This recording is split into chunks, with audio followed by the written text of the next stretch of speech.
Amen. Merci à cette belle maison, cette belle famille. Moi, en tout cas, j'aime beaucoup ICC Massy Palaiso. J'ai un petit faible. Ne le dites pas aux autres églises, mais j'ai un petit faible pour ICC Massy. Il y a la chaleur humaine, on sent l'esprit de famille, on sent l'amour de Dieu. Je crois que je vais poser une tente ici. Alléluia, amen. Amen, amen. Et merci vraiment au Seigneur pour le berger de la famille, l'assistant pasteur Emmanuel, son épouse Aurélie. Est-ce qu'on peut faire du bruit? Alléluia.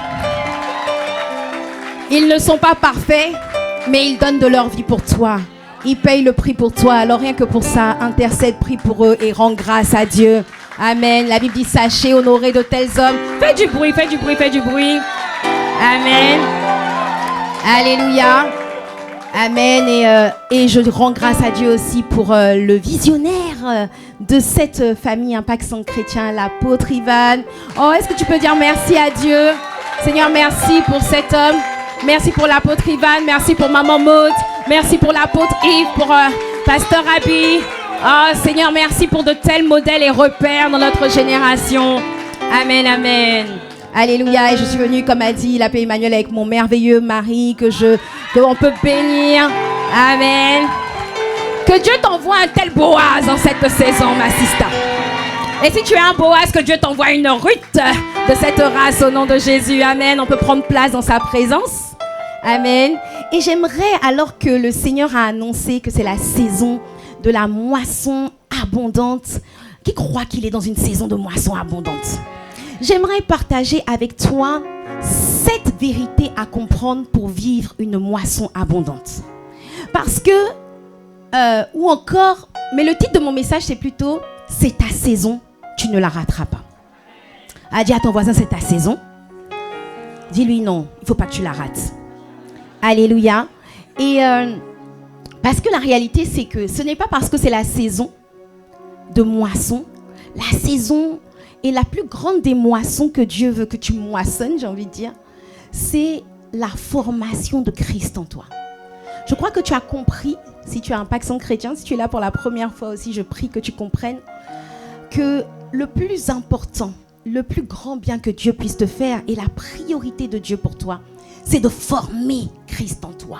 L'amour, la paix, la joie, la bonté, la patience. Que quelqu'un dise un bon amen. Et je déclare que c'est la moisson où Christ sera visible en toi. Oh, dis avec moi un bon amen.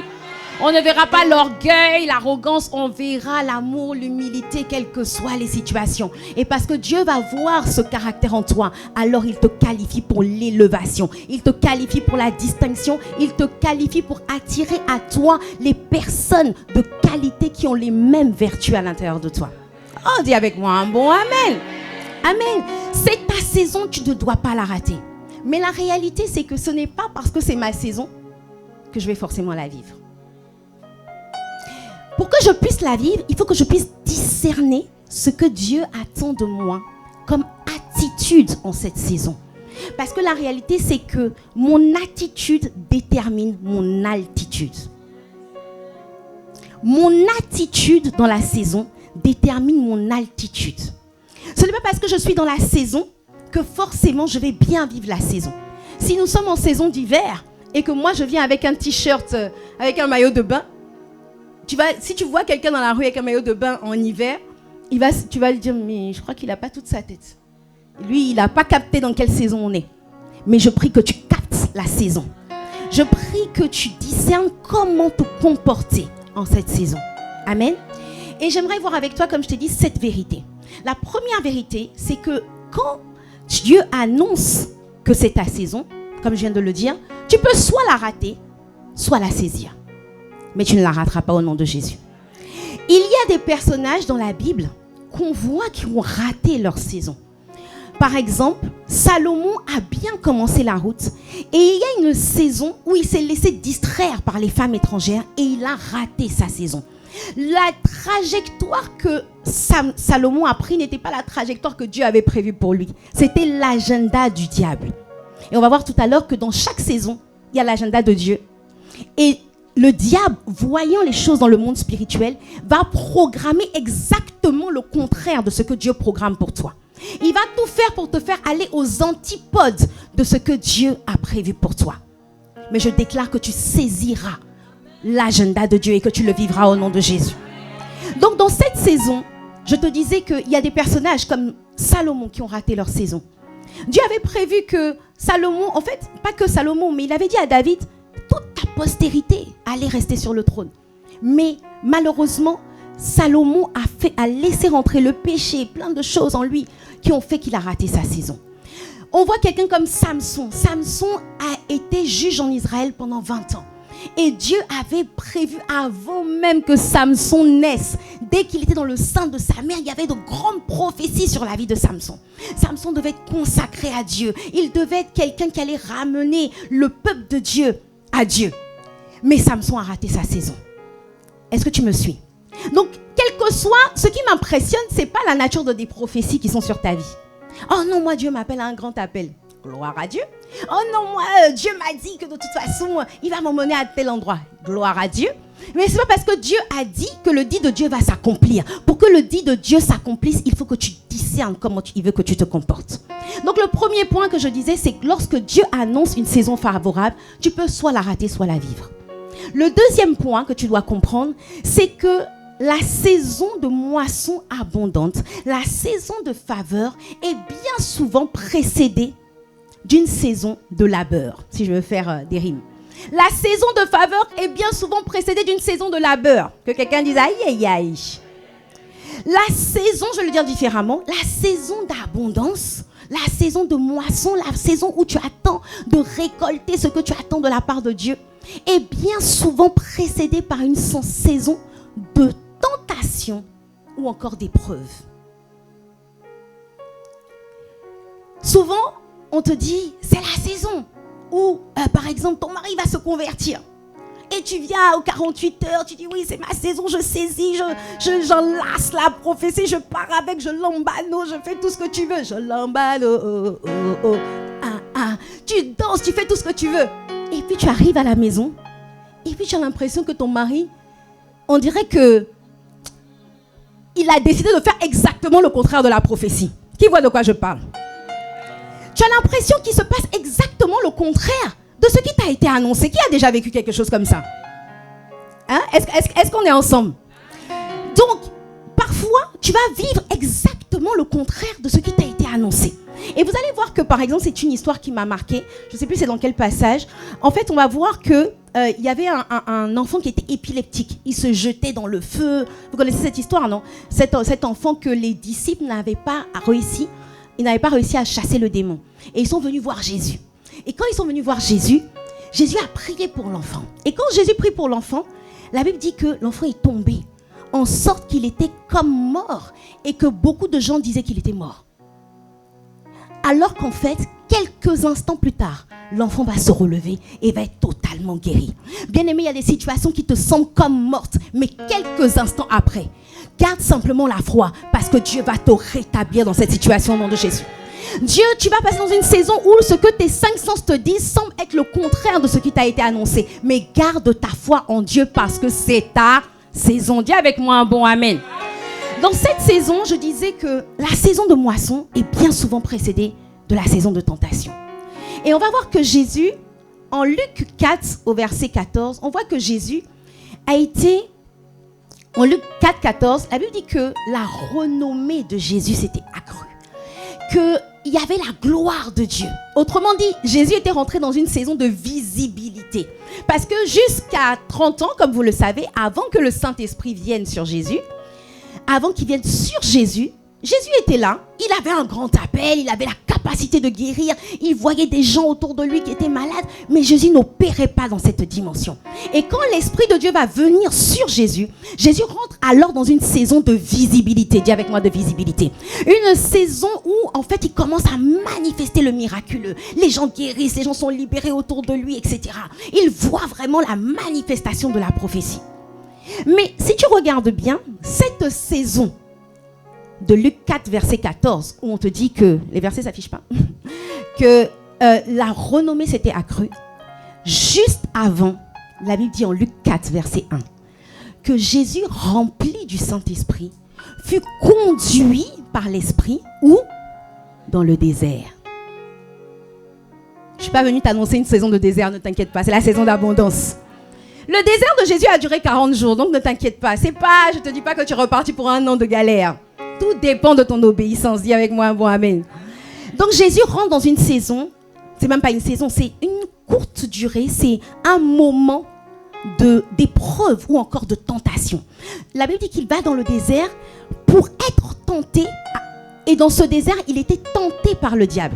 Et rappelle-toi que c'est Dieu qui emmène, c'est le Saint-Esprit, c'est pas le diable, c'est le Saint-Esprit qui emmène Jésus dans le lieu où il va être tenté par le désert. Et parfois tu passes par des circonstances, ce n'est pas le diable qui t'a emmené dans ces circonstances, c'est Dieu qui t'emmène dans ces circonstances parce qu'il faut que tu passes le test. Il faut que tu vives des crash tests ou encore des épreuves, parce qu'après ces épreuves vient la saison de moisson abondante. Dis avec moi un bon amen.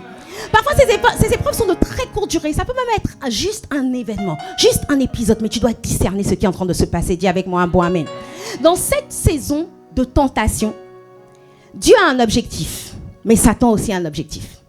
Dieu, son objectif, rappelle-toi ce dont, je ne sais pas si tu as suivi le message de la pro-Trivan de la semaine dernière, l'objectif de ce temps d'épreuve ou de tentation ou de crash test, c'est que tu puisses remporter la bataille de l'image. Dis à ton voisin, il faut que tu remportes la bataille de l'image. Il faut que tu remportes la bataille de l'image. Alléluia. Qu'est-ce que ça veut dire? Ça veut dire qu'il y a toujours un moment favorable. Et dans le moment favorable, Dieu, son objectif dans l'épreuve, dans la difficulté, c'est de former son caractère en toi. Mais Satan, son objectif, c'est aussi de former son caractère en toi. La question, c'est qui va remporter en toi la bataille de l'image? Je déclare que tu remporteras la bataille de l'image au nom de Jésus. Toi, tu passes dans une saison, par exemple, où tu es pressé que ton mari change. Ton mari, par exemple, il est colérique, ou il est méchant, ou il te calcule pas, ou peut-être même il est dans l'adultère. Et toi, tu dis, Seigneur, étends ta main, c'est la saison, c'est la saison, c'est la saison, c'est la saison. Mais Dieu veut que dans cette saison, tu apprennes à développer une patience hors norme. Dieu veut que tu apprennes à développer une soumission malgré un chef qui est exécrable, malgré une autorité bizarre. Il veut qu'en dépit du fait que l'autorité soit bizarre, par exemple, monsieur, ta femme, elle te parle mal, mais Dieu veut que tu apprennes à l'aimer comme Christ a aimé l'Église. Oui, parce qu'il y a des hommes, ils sont très bien à l'église avec les gens, avec tout le monde, et puis quand ils arrivent à la maison, ils sont méchants avec leur épouse. Tu dois apprendre à aimer Christ, à aimer ta femme comme Christ a aimé l'église. Dis avec moi un bon amen. Alléluia. Donc des fois, on est pressé que la situation change, mais Dieu est pressé que toi, tu changes.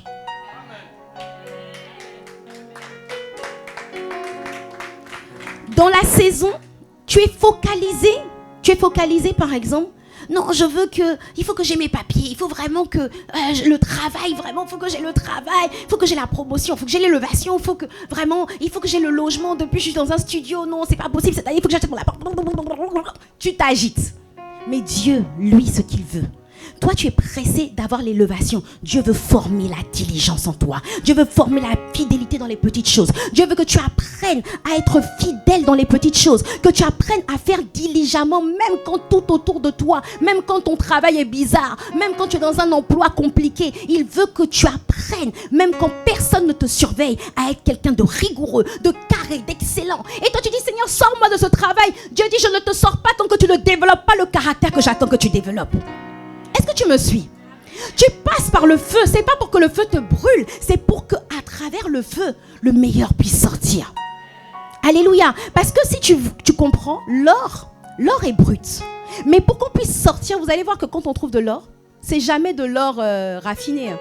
Tu vas pas trouver de l'or 500 carats raffiné et puis tu peux faire des boucles d'oreilles en même temps. Non, c'est pas comme ça que ça se passe. Quand on trouve l'or est brut.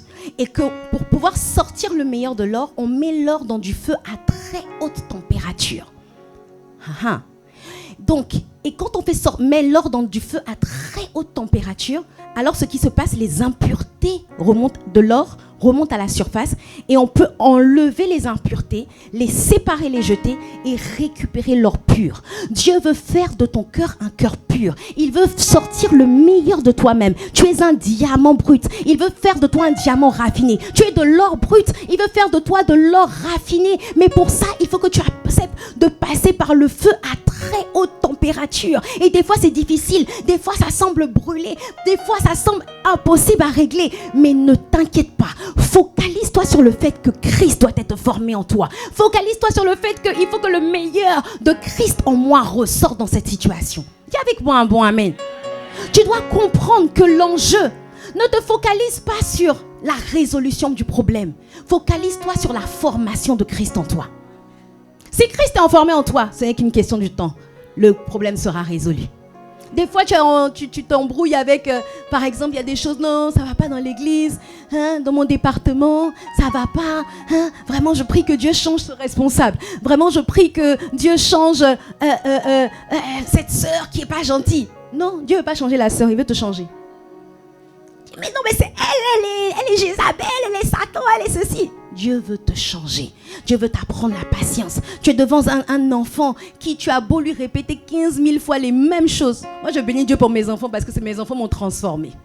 Ah, ils m'ont transformé, ils m'ont appris la patience. Avant, moi, on m'a éduqué, c'est l'école militaire. Quand tu dis A, c'est A. Quand on dit B, c'est B. Il n'y a pas, ouais, non, mais je ne suis pas d'accord. Hein? Tu n'es pas d'accord de quoi? C'est comme ça qu'on m'a éduqué. Mais mes enfants m'ont appris à former Christ en moi. Tu leur dis A, il te dit oui, et puis le gars il fait le contraire. Et j'ai appris, parce qu'au début je voulais faire la méthode à l'ancienne, et je me suis rendu compte que ça ne marchait pas. Je me suis rendu compte que je récoltais la rébellion, je récoltais la désobéissance, parce que vous savez, tu peux dire à un enfant, obéis, fais ça, si tu fais pas ça, je te tape, je te chicote, je te fais ceci, je te fais cela. Mais il y a un moment donné, l'enfant sera plus grand de toi que taille.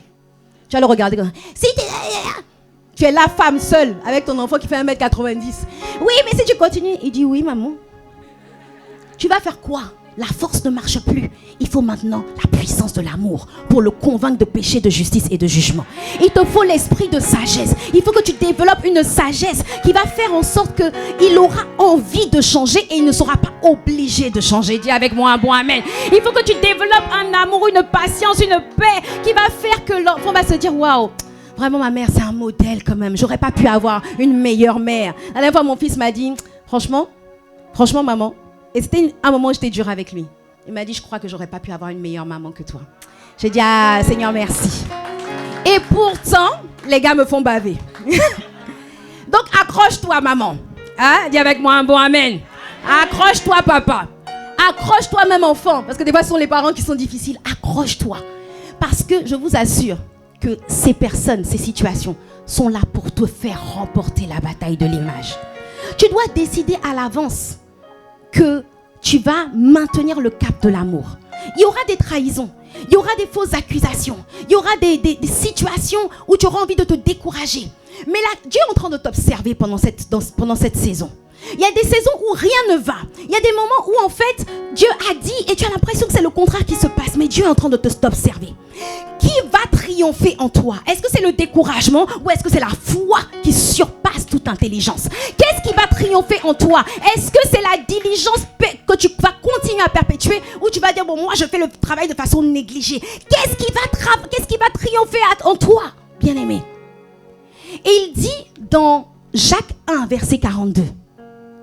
Non, d'abord 1 Pierre 1, verset 7. Ah, j'aime beaucoup ce verset.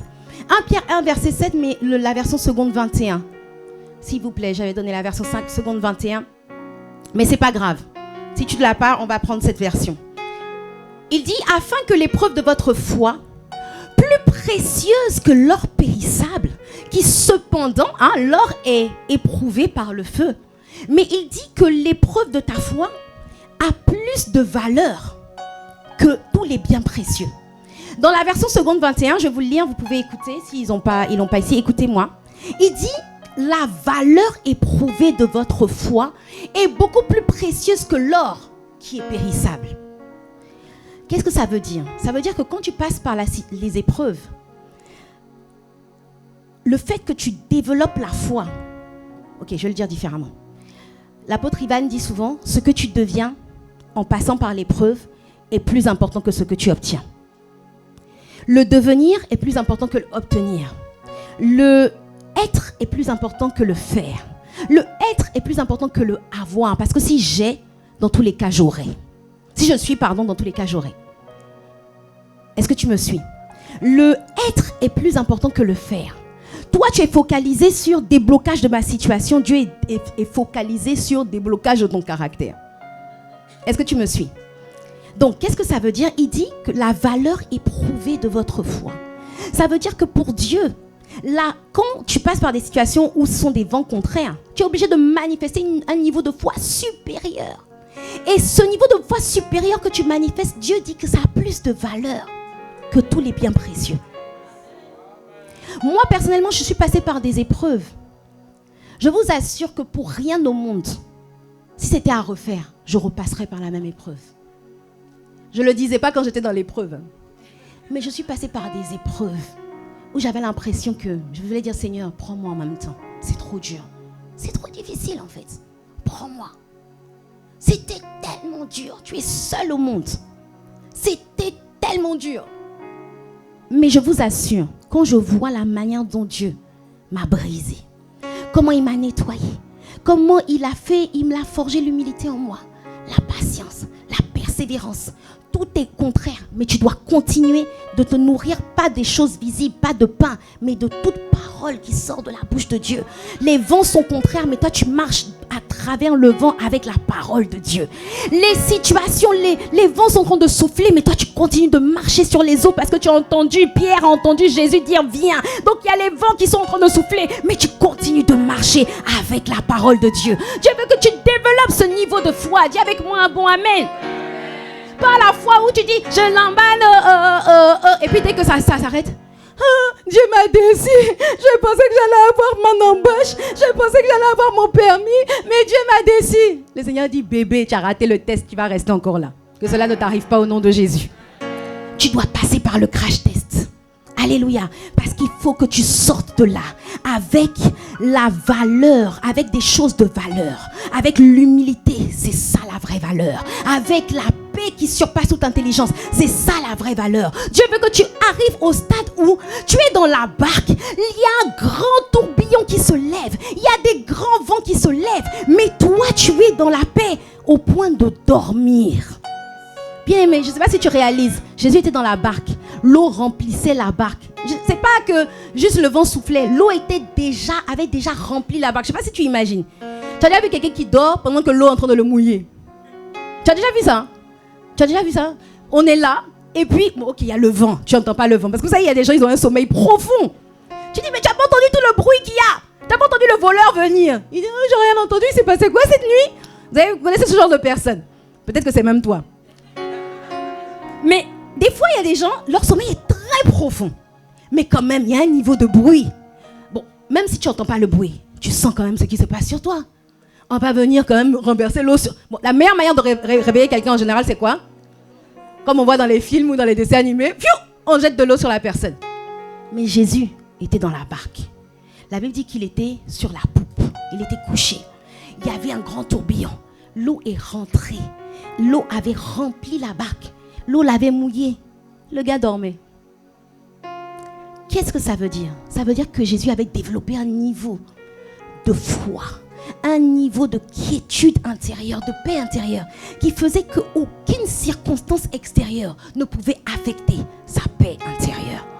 Que Dieu nous emmène dans cette dimension au nom de Jésus. Alléluia. La valeur. Toi, tu dis, Seigneur, que cette situation finisse. Non, non, non. Focalise-toi. Il ne faut pas que je m'inquiète. Il faut que je développe l'amour.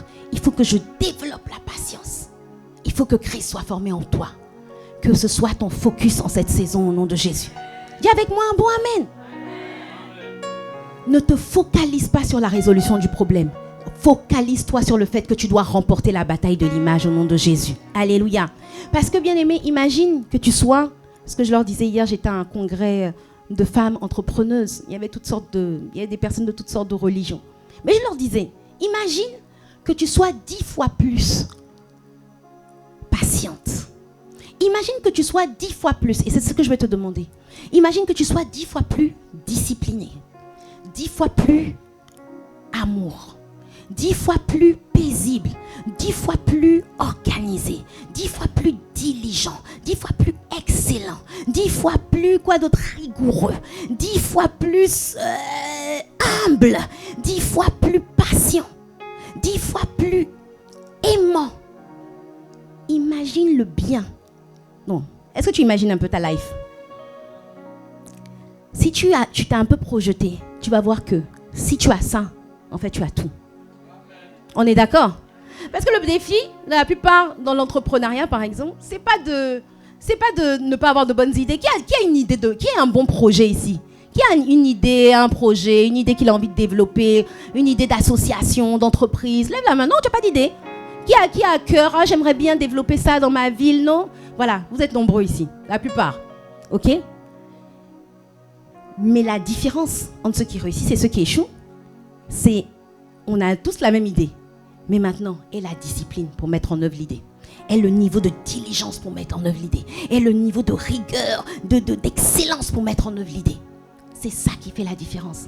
La différence, c'est pas... Et puis, il y a des gens qui vont te dire, oui, il a piqué mon idée. Mon gars, ton idée, là, il y a 3000 autres personnes qui ont eu ça. Mais la différence, c'est est-ce que tu vas être trouvé diligent, excellent, productif pour pouvoir mettre en place l'idée. Donc, tu vois qu'en fait, ce dont tu as besoin, c'est même pas l'argent.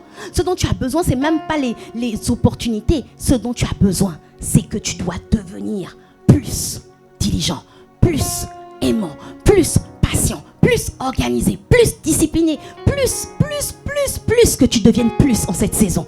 C'est le meilleur service que tu puisses te rendre à toi-même, à tes voisins, à ta famille, à tes enfants, à ton environnement et à ta génération. Je déclare que tu deviens 10 fois plus en cette saison. On ne te reconnaîtra pas au nom de Jésus.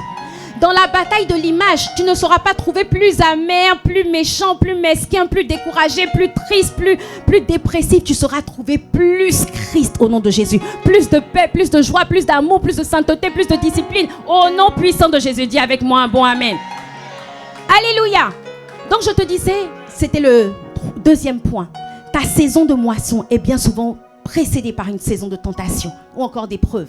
Mais cette tentation, cette épreuve a pour objectif de te faire en sorte que tu remportes la bataille de l'image et tu la remporteras au nom de Jésus.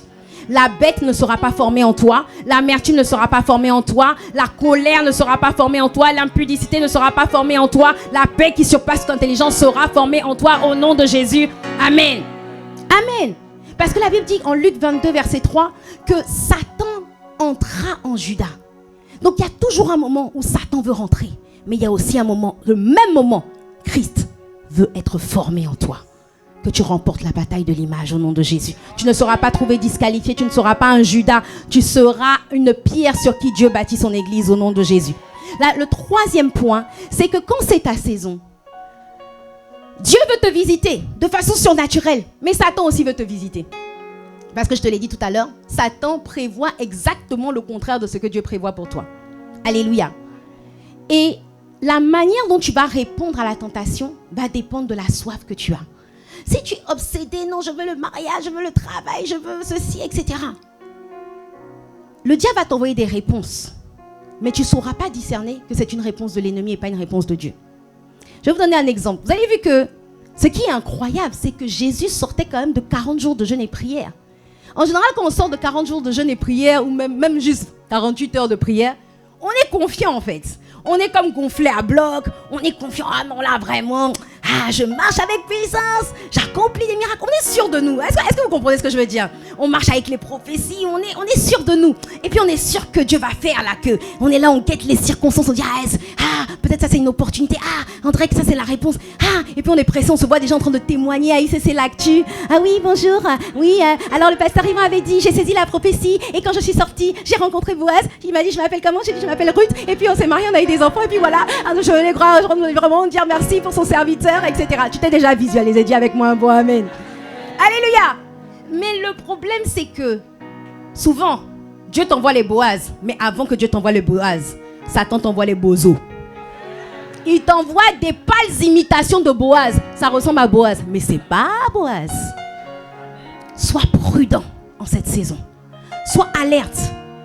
Jésus sort de 40 jours de jeûne et prière. Direct. Au lieu de rentrer dans son appel, rentrer dans la manifestation des miracles, il rentre dans la tentation. Des propositions indécentes. Le diable lui fait des propositions indécentes. Il dit non mais tu sais, en fait, ce que Dieu avait prévu, Satan lui a dit je vais te donner la même chose, sauf que c'est pas le même chemin. Mais quand il allait prendre le chemin du diable, c'est l'image de la bête qui allait être formée en lui. Est-ce que tu me suis? Je me souviens, à un moment donné, j'étais sortie d'un puissant jeûne. Je ne sais pas si j'avais déjà prié comme ça une fois dans ma vie. Je ne sais pas pourquoi j'ai été poussée. Je me suis enfermée pendant quasiment une semaine. J'ai prié, je priais toute la nuit, tout le jour. Je ne sais même pas ce qui m'a pris. Je passais mon temps à prier. Et je n'étais pas quelqu'un focalisé sur le mariage. Mais je me disais, mais la manière dont j'ai prié là, on dirait que Dieu est en train de préparer quelque chose. Et je sors du temps de prière. Et le jour où je sors du temps de prière, quelqu'un me dit, une bonne sista à moi me dit qu'il y a un frère qui s'intéresse à toi. J'ai dit, ah bon? Et le frère, je le connaissais depuis. Mais bon, il était beau physiquement, très beau de figure, très beau de vestimentaire. Toujours, il sentait tellement bon que quand il passait, tout le monde savait qu'il était passé ici. On disait, ah, le frère Untel est passé ici. Oui, il est passé ici. Mais bon, moi, il ne m'avait jamais, sans plus. Non, le frère dit qu'il a la révélation, c'est toi, machin. Mais ça me disait rien. Mais comme je sortais de mon jeûne et prière, je me suis dit, ah, peut-être que c'est la visitation de Dieu. Je vais quand même analyser la question. Et je suis rentrée dans la relation. Je rentre dans la relation, puis je vois des choses qui ne me conviennent pas, mais je me dis, ah, non, la manière dont je sors des jeûnes et prières, là, c'est forcément Dieu. Qui a déjà eu cette pensée, quand tu sors de la prière, tu te dis, non, là, c'est forcément Dieu. Je me dis, ah non, c'est forcément Dieu, ça doit être, il ne faut pas que je rate ma saison, il ne faut pas que je rate et tout. Et puis j'avance. Le gars, c'était un voyou jusqu'à... C'était un manipulateur, un menteur. Je ne sais pas si j'ai déjà rencontré quelqu'un comme ça dans ma vie. Un double face. Il te dit par exemple que, ah, tu sais qu'un tel a dit qu'il t'aime pas. Et en fait, lui-même, il va dire à un tel, je l'aime pas. Et en fait, il est resté comme ça avec moi pendant des mois. Et il disait à tout le monde autour de moi qu'en fait, il veut pas de moi, mais c'est moi qui force la relation. Et moi, je me disais, mais qu'est-ce qui se passe? Il me disait, oui, un tel est contre notre relation. Il nous avait monté les uns contre les autres, jusqu'à au niveau, même un certain pasteur. Je dis, ah bon, mais lui, il pense ça de moi. Oui, il m'a dit ça et tout. Je dis, ah vraiment, c'est pas possible. Et puis il te dit, ah vraiment, heureusement que je suis là pour toi. Moi aussi, j'étais là, ah, oui, amen. Un manipulateur.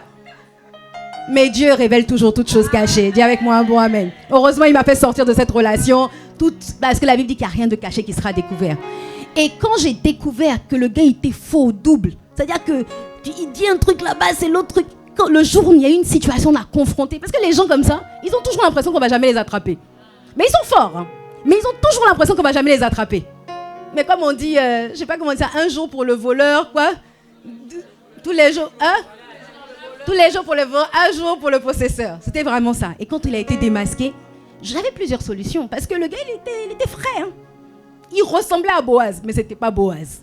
À l'intérieur, je t'assure, il avait la carapace, l'habit, le vestimentaire, tout l'extérieur de Boaz. Mais à l'intérieur, c'était Satan qui me visitait. Je prie que tu discernes. Je prie que Dieu illumine les yeux de ton cœur. Mais qu'est-ce qui va faire la différence? Ce qui va faire la différence, c'est de quoi as-tu soif?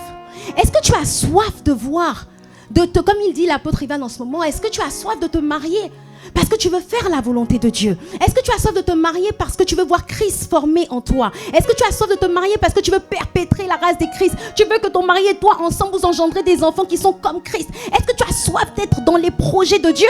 Ou est-ce que tu as juste soif? Il faut juste que je passe le cap du mariage, après c'est bon. On verra, une fois là-bas, on verra. Il y a beaucoup de gens comme ça. Il y a un couple que je connais. On a supplié le frère de ne pas se marier avec la sœur. Pas parce que la sœur est mauvaise. On dit la sœur n'est pas prête. Elle, quand elle s'énerve, elle prend l'iPad et jette sur ta tête. C'est compliqué. On lui a dit ne fais pas, etc. Attendez même 6 mois. On va faire un travail avec la sœur. Ils n'ont pas voulu. Ils sont quand même rentrés dans le mariage. Et ils se marient. Et tous les jours, ils ont le culot de t'appeler pour dire j'ai le diable en face de moi ici. J'ai dit, bon, à quel moment tu demandes pardon pour avoir pas écouté les conseils? À aucun moment, ça fait 1 an. À aucun moment, les gars viennent te dire, oui, vous aviez raison, tout ça. Il dit, non, mais tu ne le connais pas. Il est comme ça, devant vous, il vous montre tel visage. Mais qui l'a choisi? C'est pas toi. En plus, on t'a dit, ne va pas, tu le choisis, et puis après, maintenant, tu viens nous casser les oreilles. Pourquoi? Qu'est-ce qui s'est passé? La sista, le frère, ils avaient déjà fixé leur date de mariage. Ils disaient, c'est ma saison de mariage, il faut absolument que je me marie. Ils brûlaient pour le mariage. Ils ne brûlaient pas pour la volonté de Dieu. Je prie que tu brûles pour la volonté de Dieu au nom de Jésus.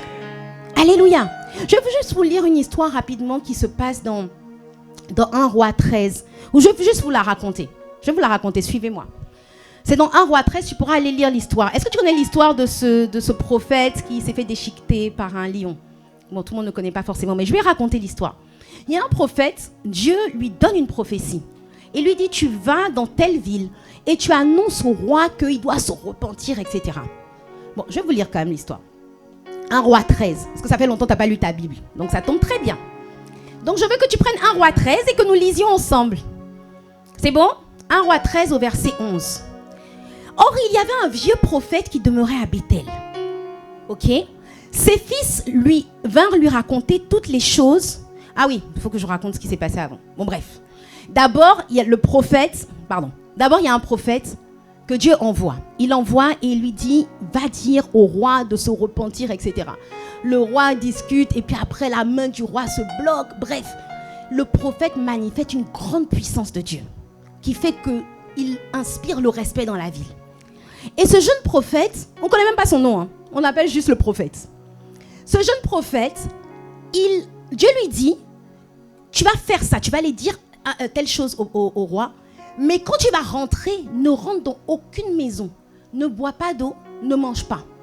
Tu ne prendras pas le même chemin par lequel tu es rentré, tu prendras un autre chemin. Et je ne veux que tu ne t'arrêtes dans aucune maison, tu vas direct. Tu repars là d'où tu viens.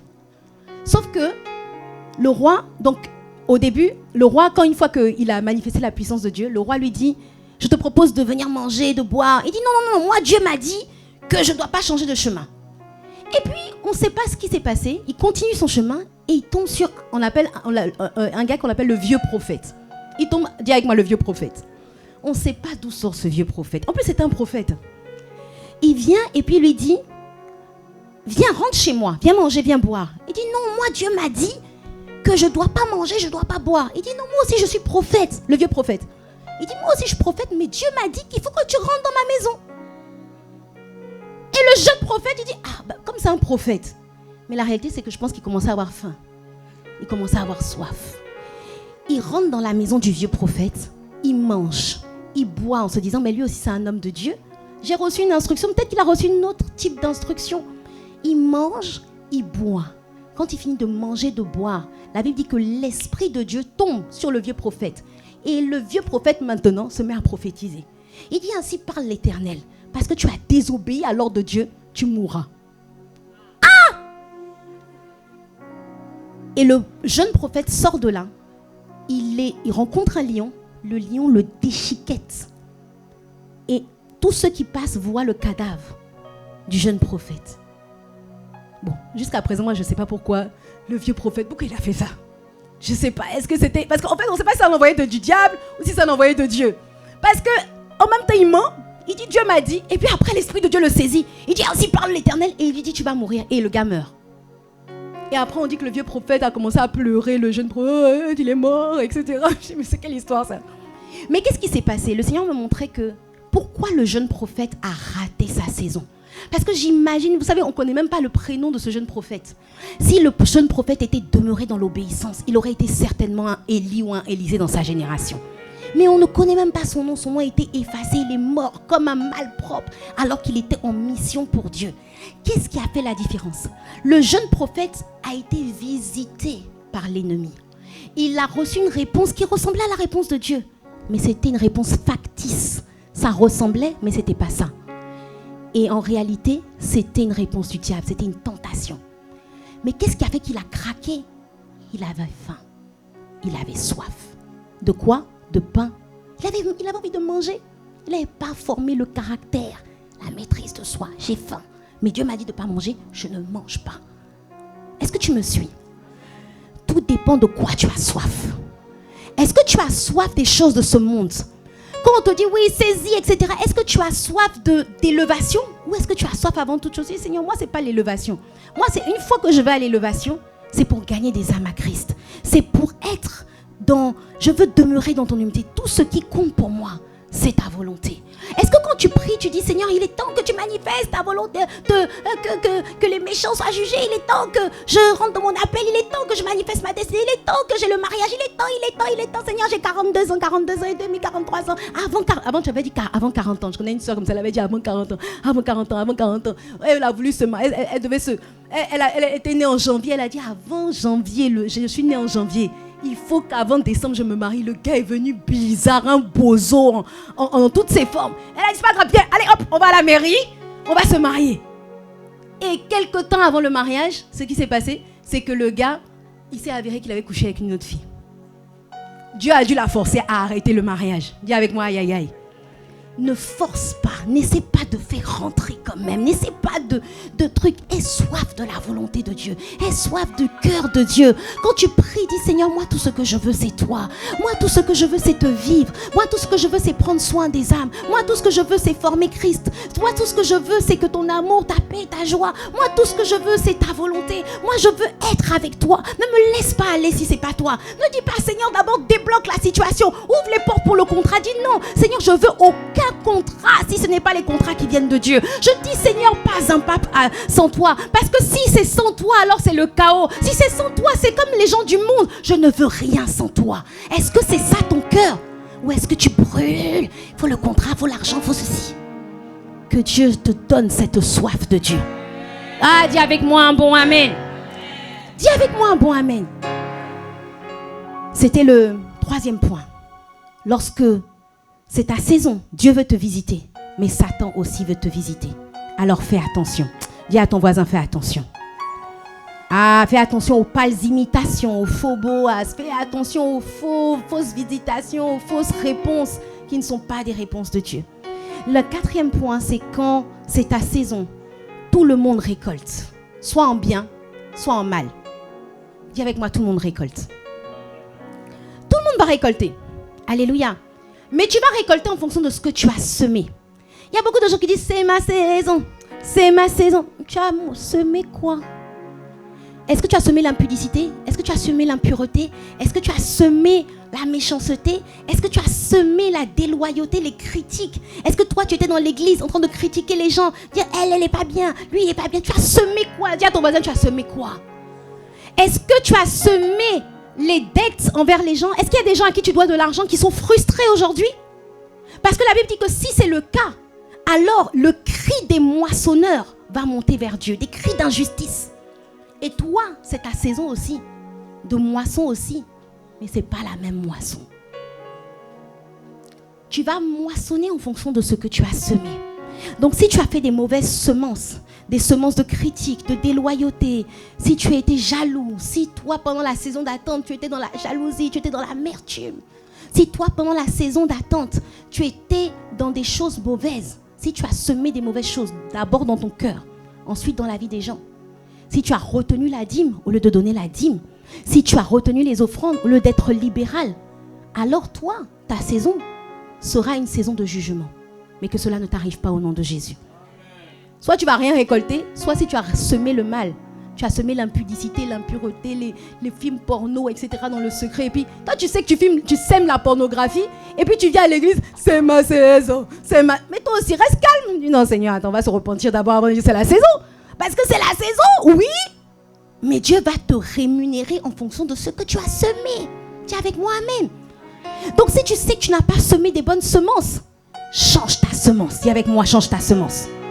Il est temps que tu changes ta semence. C'est encore le temps de te repentir. Si tu as semé les critiques, c'est encore le temps de demander pardon. Si tu as déshonoré l'autorité, c'est encore le temps de te repentir. Si tu as des dettes, c'est le moment de les régler. Si tu as semé l'infidélité, c'est le moment de changer. C'est le moment parce que c'est la saison.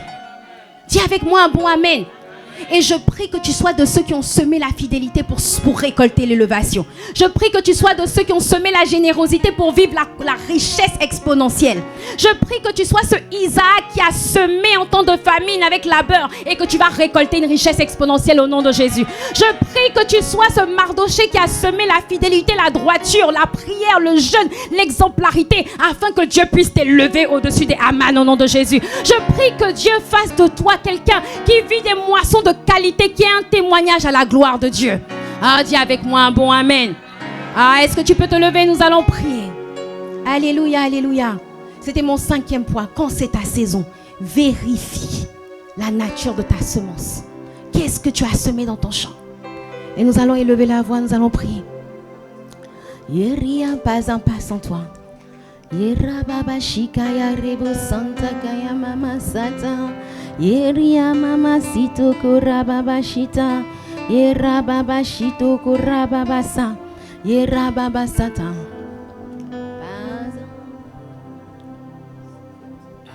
Allez. Est-ce que tu peux élever la voix et dire pas sans toi, je ne veux rien sans toi, je ne veux rien sans toi, tu es tout pour moi, tu es tout pour moi, pas un pas sans toi, pas un pas sans toi, je ne veux rien sans toi, je ne veux rien sans toi, tu es tout pour moi, tu es tout pour moi, pas un pas sans. Est-ce que tu peux lever les mains et dire pas un pas sans. En cette saison, tu es tout pour moi, tu es tout. Ah Seigneur, nous te supplions. Ah, nous allons élever la voix quelques instants et tu vas supplier Dieu. Tu vas dire Seigneur, ne me laisse pas rater ma saison. En cette saison, que je remporte la bataille de l'image, que la douceur cède place à la colère, que l'amour cède place à l'amertume. Ah, donne-moi que la foi soit formée encore plus en moi, que le niveau de patience augmente en moi, que le niveau de sainteté, d'intégrité, d'honneur, de respect, de diligence augmente, parce que tu attends de voir un niveau supérieur de fruits. Alors élève la voix quelques instants, je veux t'entendre prier. Est-ce que tu es en train de prier? Est-ce que tu es en train de prier? Élève la voix. Ne me laisse pas, Seigneur, rater ma saison. Ne me laisse pas manifester la colère. Ne me laisse pas manifester l'irritabilité. Ne me laisse pas manifester l'impureté sexuelle. Dans cette saison, Seigneur, donne-moi de changer ma semence. Donne-moi, Seigneur, oh Dieu. Ah, tu attends, moi j'attends que tu agisses. Mais toi, tu attends que Christ soit formé en moi. Ah, moi j'attends que tu débloques ma situation. Mais toi, tu attends que l'amour soit formé en moi. Ah, moi j'attends que mon mari, ma femme change. Mais toi, tu attends que la soumission, que l'amour en toutes circonstances soit formé en moi. Ah, Seigneur, je t'en supplie. Ah, forge Christ en moi. Forge Christ en moi. Forge Christ en moi. Je t'en supplie. Forge Christ en moi. Quelles que soient les tempêtes, forge Christ en moi. Quelles que soient les tourbillons, forge Christ en moi. Quels que soient les vents violents, forge Christ en moi. Quelles que soient les situations difficiles, forge Christ en moi. Forge la patience en moi. Forge Christ en moi. Que l'on puisse dire de moi comme on a dit de Moïse. Que Moïse était un homme fort patient, fort doux. Qu'il n'y avait pas d'homme plus patient sur la terre que lui. Forge Christ en moi. Forge ma capacité à pardonner. Forge mon humilité. Forge ma capacité à accepter les remarques, Seigneur. Forge ma capacité à être dans la joie, dans l'amour. À rigoler, même quand rien ne va. Forge Christ en moi. C'est ta priorité. Forge Christ en moi. C'est ton objectif pour moi. forge Christ en moi. Dans l'épreuve, dans le feu, forge. Le feu va pas me brûler, le feu va pas me brûler, non, non, non, non. Mais il faut que l'or soit purifié, forge Christ. Tu passes par les grandes eaux, elles ne vont pas te submerger. Il faut que tu développes la confiance en Dieu, forge Christ. Il faut que tu développes la fidélité, forge Christ. Il faut que tu continues, que tu sois persévérant. Que je sois 10 fois plus persévérant cette saison. Que je sois 10 fois plus patient, 10 fois plus amour, 10 fois plus paix. Est-ce que tu peux te supplier Dieu de faire de toi une meilleure version de toi, forge Christ. Qu'une meilleure version de moi-même sort, forge. Une meilleure version, plus d'amour, 10 fois plus d'amour. Que la fin de l'année trouve 10 fois plus d'amour en moi. 10 fois plus de sagesse, 10 fois plus de maîtrise de soi. 10 fois plus de joie qui surpasse toute intelligence. On ne trouvera pas 10 fois plus de tristesse et de découragement en toi. On ne trouvera pas, est-ce que tu peux te supplier Dieu qu'on ne trouve pas 10 fois plus de négligence, mais 10 fois plus de diligence. Parce que c'est la main des diligents qui dominera, forge Christ. Je te supplie, forge ma foi même quand il y a la tempête. Forge ma capacité à vivre non pas de pain seulement, mais de toute parole qui sort de la bouche de Dieu. Forge l'humilité en moi, forge Christ en moi. Fais-moi remporter la bataille de l'image. Forge Christ en moi. Au nom de Jésus, alléluia. Est-ce que tu peux acclamer le Seigneur? Est-ce que tu peux acclamer le Seigneur? Alléluia. Alléluia, maman. Alléluia. Et je veux juste te demander, tu es peut-être ici, peut-être que c'est la première fois ou peut-être que ça fait plusieurs fois, mais tu n'as jamais donné ta vie au Seigneur. Tu n'as jamais fait le pas vraiment de donner ta vie à Dieu. Tu mènes ta vie comme tu la veux. Mais aujourd'hui, tu veux donner la conduite de ta vie au Saint-Esprit, à Dieu. Et Dieu veut te faire prendre un nouveau départ. Si c'est ton cas, est-ce que tu peux simplement lever la main là où tu es? Si c'est ton cas, est-ce que tu peux juste lever la main où tu es? Et tu vas répéter avec moi cette prière, Seigneur Jésus. Est-ce que tu peux répéter à haute voix? Toute l'assemblée va prier. Seigneur Jésus, j'ai entendu ta parole. Et aujourd'hui, j'accepte de revenir à toi. Prends ma vie, transforme-la. Fais-moi naître de nouveau. Fais-moi prendre un nouveau départ avec toi. Lave-moi par le sang de Jésus. Purifie-moi, que je sois plus pur que l'or. Au nom de Jésus. Amen, amen, amen, amen, amen. Amen. Alléluia. Amen. Est-ce qu'il y a quelqu'un qui a fait cette prière pour la première fois ici? Amen, alléluia. Est-ce que tu peux t'avancer? On veut juste acclamer le Seigneur pour ta vie. Waouh! Est-ce qu'on peut faire du bruit? Est-ce qu'on peut faire du bruit? Est-ce qu'on peut faire du bruit? Est-ce qu'on peut faire du bruit? La Bible dit que lorsque il y a une seule personne qui revient à Dieu, alors il y a de la joie dans le ciel. Alors est-ce que tu peux bénir Dieu pour cette personne? Est-ce que tu peux bénir Dieu? Oui, mais tu peux te mettre en bas. Alléluia. Non, tu peux te mettre là. Amen. On va juste élever les mains vers eux. Alléluia. Seigneur, nous te disons merci pour ces personnes qui reviennent à toi, Seigneur, oh Dieu. Il y a de la joie dans le ciel et nous te les remettons dans tes mains. Seigneur, que le sang de Jésus parle sur leur vie et que leur vie soit radicalement transformée dans le nom puissant de Jésus. Amen, amen. Est-ce que tu peux acclamer le Seigneur? Amen. Il y a des conseillers, madame, ma soeur, mon frère. Tu peux suivre les conseillers, on va prendre juste 5 minutes de votre temps afin de vous expliquer. On veut juste vous aider à grandir, à être formé, à ce que Christ soit formé en vous. Est-ce qu'on peut encore acclamer le Seigneur? Est-ce qu'on peut encore acclamer le Seigneur? Alléluia. Qui prend la suite? Alléluia. Amen. Qui clôture? Amen. Amen. Que Dieu vous bénisse abondamment et cessez massif à les eaux. Ah oui, très important. Montre rapidement. Alors, je ne suis pas venue seule. J'ai ramené avec moi plusieurs ouvrages, dont mon livre « La puissance de la vision ». Alléluia. Et j'explique dans ce livre, justement, en corrélation avec ce qu'on a dit, que beaucoup de gens forment une vision. Je veux faire, je veux accomplir, je veux acheter des appartements, je veux devenir millionnaire, etc. Mais j'explique d'abord que tu dois travailler ta vision en termes de être, au niveau de ton caractère. Quel est le visage que tu veux avoir d'ici 5 ans, d'ici 10 ans? Parce que les trahisons vont venir, les coups bas vont venir. Tu dis que Dieu t'appelle à la politique. Mais quel est le visage que tu veux avoir quand tu seras au sommet? Tu dois décider à l'avance et tu dois travailler à cela à l'avance. Bien sûr, après, on travaille sur la vision en termes d'objectifs, en termes d'accomplissement dans tous les domaines, ta vision familiale, professionnelle, entrepreneuriale, associative. Donc, procure-toi ce livre. Alléluia. J'ai aussi ramené le journal de la productivité. C'est un espèce d'agenda, de planeur, mais pas que, où tu vas pouvoir écrire ta vision, tes objectifs et organiser chacune de tes journées, non pas en fonction des urgences, non pas en fonction de ce qui arrive sur ta tête, mais en fonction de la vision que Dieu a pour ta vie. Ah, je te vois devenir productif au nom puissant de Jésus.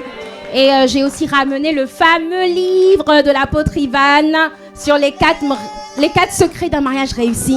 Je peux t'assurer, ne me dis pas j'ai déjà lu l'autre livre du pasteur Yvan sur le mariage. Je t'assure, tu n'as jamais rien lu d'aussi profond et d'aussi puissant sur le mariage. Même si ce n'est pas ta saison de mariage, lis parce que ça va te faire un énorme bien.